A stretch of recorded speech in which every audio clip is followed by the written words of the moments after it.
Salut, c'est Jonathan. Et c'est avec une grande joie que j'envoie ce premier message ce matin pour t'encourager. C'est en premier, je voulais d'abord partager avec toi la vision. C'est important que je te rappelle pourquoi je fais ça et vraiment pourquoi tu vas recevoir au quotidien un message. C'est pas pour créer de l'innovation, c'est pas pour faire le buzz, c'est vraiment parce qu'on a reçu une vision dans notre cœur. Et cette vision, je voulais te rappeler où elle est née et comment. C'était en Israël il y a un an, et alors qu'on était avec toute une équipe de pasteurs de différents coins de la France, on s'est retrouvé à l'Institut biblique de Jérusalem. Là, on a passé, après avoir échangé avec le directeur de l'Institut, un moment de prière dans une petite pièce à côté. Et on a commencé à prier. On a cherché la face de Dieu. Et alors qu'on priait, il y a un pasteur, un ami, qui a vu sur mon foyer, sur Nadia et sur moi, une couverture descendre, symbole d'un projet qui allait naître et pour lequel Dieu nous équipait. Tout de suite, une vision est née dans nos cœurs. Ça venait vraiment de Dieu, quelque chose de très fort. Dieu voulait se servir de nous pour partager un message quotidien, pour bénir, pour encourager avec une vision très précise.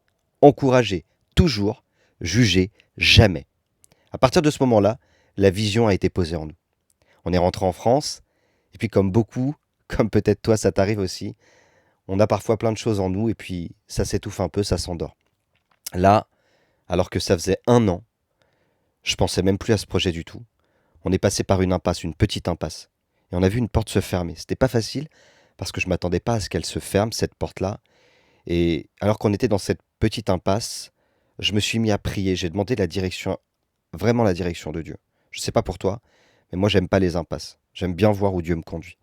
Et alors qu'on était dans cette impasse à la recherche d'une direction, d'une porte qui s'ouvre, on croise, dans un endroit où on s'y attendait vraiment pas, le pasteur en question avec qui on était en Israël. Salut Jonathan. Alors, t'es pas revenu vers moi pour le projet? J'avoue, franchement, j'y croyais plus. Et puis le soir, ça m'a travaillé. Et la flamme qui s'était éteinte, amoindrie, s'est rallumée pour moi.